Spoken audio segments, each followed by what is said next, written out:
Hacía frío y solo se oía el murmullo de las aguas del río Albarregas de Mérida bajo mis pies. Era el 28 de junio de 2017. Estaba en el viaducto Miranda, a unos 50 metros de altura. Volteaba de un lado a otro para asegurarme de que nadie me viera, y cuando tuve la oportunidad, me detuve y miré hacia el vacío. Me llamo Valjova Saavedra. Nací y crecí en Mérida, en los Andes venezolanos. Tenía más o menos 14 años cuando empecé a tener pensamientos suicidas. Me hacía muchas preguntas sobre el objetivo de la vida y sentía que no había una razón para mi existencia. En el colegio tenía amigos. Con ellos aparentaba ser feliz e intentaba escapar de los laberintos de mi mente. Pero cuando llegaba a casa, no quería salir. Aquellos pensamientos, al principio esporádicos, se volvieron frecuentes. Lo eran cuando llegué a cuarto año en 2014.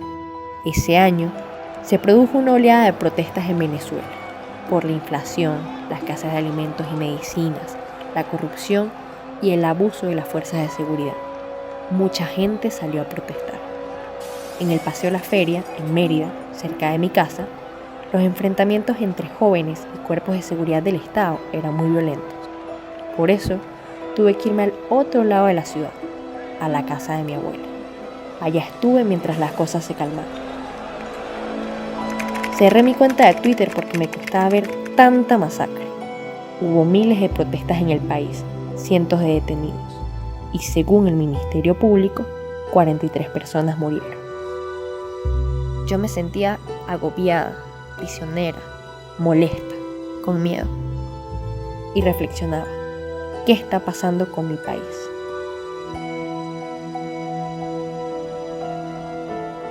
Terminé el bachillerato.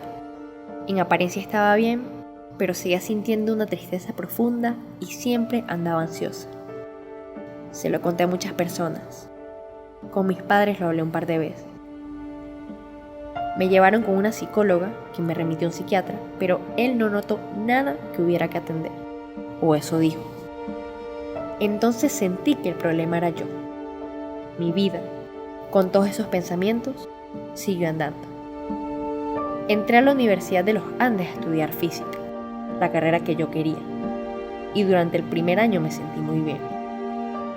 En agosto de 2016, mis dos mejores amigos emigraron forzados por una crisis cada vez más asfixiante que complicaba cualquier aspecto de la vida cotidiana en Venezuela. En la universidad, muchos abandonaron la carrera.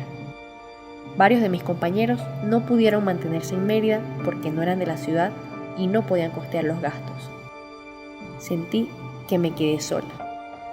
Y ahí recaí. La escasez, la inflación, los paros universitarios, el miedo, la incertidumbre. Tener que bajar a pie un montón de veces, unos 4 kilómetros desde la facultad hasta mi casa, porque no había buses. Todo eso me afectó. Mi rendimiento académico bajó. Estaba desmotivada. Y cuando parecía que mis noches eran ya muy oscuras, estallaron las protestas de 2017. De nuevo, era como estar en una guerra que dejaba a diario muertos y heridos. Gente inocente que salía a protestar con la esperanza de un cambio de rumbo favorable. Esta vez no tuve que irme de mi casa, pero decidí no salir de mi cuarto. Estaba harta de sentirme tan miserable. Ahora era yo quien quería escapar del país, de mí. Y pensaba, si salía de Venezuela, quería que fuese para seguir estudiando, pero no tenía recursos para hacerlo. Entonces llegó el 28 de junio, ese miércoles que jamás olvidaré. Como casi todas las mañanas, bajé antes de las 7 para ir a un curso de inglés, pero me fui por otra dirección. Recuerdo que el día anterior, en Caracas, desde un helicóptero, habían disparado contra el Ministerio de Interior y el Tribunal Supremo de Justicia. Y ese 28 de junio, la oposición iba a hacer un trancazo nacional para desconocer la imposición de una Asamblea Nacional Constituyente. Faltaban 4 días para mi cumpleaños 19. Me sentía serena, caminaba con naturalidad. o eso creía. De pronto, repentinamente, me detuve. Ya había tomado la decisión. Miré al río, me apoyé sobre la baranda de seguridad, me subí al borde del viaducto y con la mente en blanco, salté.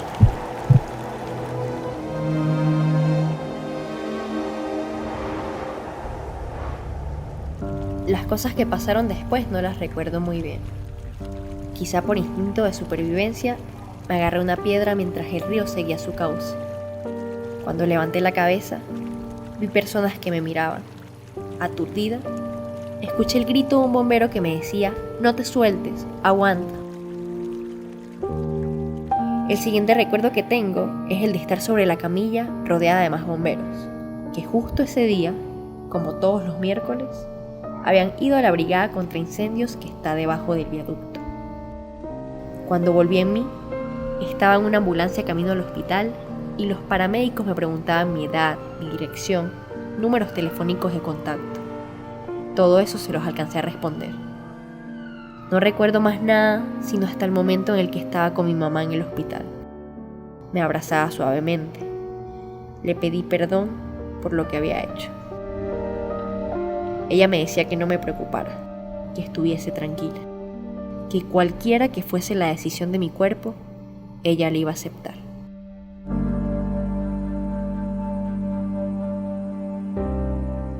Luego desperté de un coma inducido por los médicos en el área de trauma shock el viernes 30 de junio. Después supe que 4 personas murieron ese día en Barquisimeto por las protestas. En los días siguientes me contaron que había tenido una fractura de 3er grado en la pelvis. El hueso estaba vuelto a pedazos. Me pusieron un tutor para fracturas de este tipo, cuyo fabricante, vaya casualidad, había sido mi profesor de física en la facultad. Debieron operarme para sacarme el vaso por una hemorragia. Me reconstruyeron el recto y me pusieron una colostomía. Como un milagro, no tuve fracturas o daños en ninguna otra parte del cuerpo. Desde que desperté, muchos amigos y familiares fueron a visitarme. Me llevaron pancartas, detalles, abrazos y risas. El día de mi cumpleaños, el 2 de julio, me operaron para ponerme los tornillos en la pelvis. En esas circunstancias, aún adolorida, me llené de mucha fuerza. Después de tanto tiempo sintiéndome indefensa, el cariño fue un bálsamo. Sentí paz.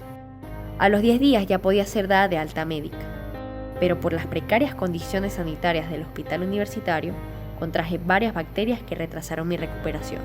Finalmente, a las 3 semanas, mejoré y pude irme a casa. Luego comencé a ir a terapia con una psicóloga, quien me ordenó un electroencefalograma.